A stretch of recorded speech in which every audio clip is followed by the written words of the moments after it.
Hello everyone, this is Maya from Kanen Coffee. Here we have this beautiful Bezzera Duo Espresso machine. Now for this machine we had to replace the display. This one that you see here, unfortunately the digitizer of this one, or the touch function of this display was malfunctioning, and it was not detecting any of the touches that you will do.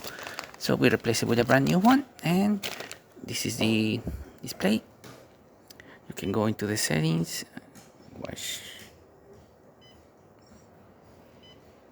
there you go. You can go into the settings over here before this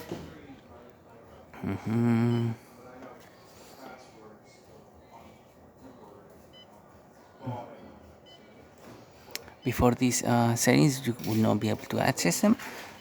These arrows were not working. As you can see, now we can scroll down through the settings, sensor calibration of the water tank, maintenance, water filter, lights as well, and as well the language and the units if you want it at C or Fahrenheit.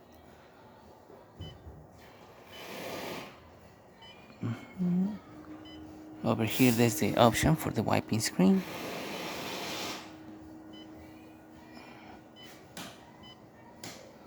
The screen will be locked and you can just wipe it down. It takes approximately 10 seconds to for this setting to unlock the screen, and then you are able to touch it and either change the coffee settings or the steamer settings. Would you say just use the dishwasher detergent? Yeah. Spray it on.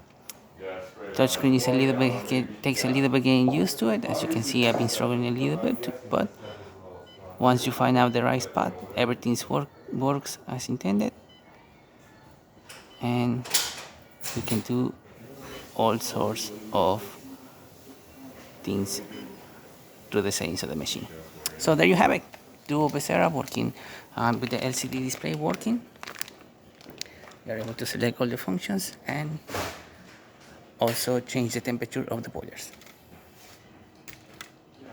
Just as a standard test, we're going to show you the steam pressure of the machine. As you can see, excellent steam pressure coming out from this beautiful machine. Excellent flow coming out from the group head. We got the nanometer working over there on the display too. And the hot water as well, working the way it's supposed to. So thank you so much for preparing Kanen Coffee. Please subscribe to the channel if you haven't done so already. Hit that like, hit that bell, and thanks for watching.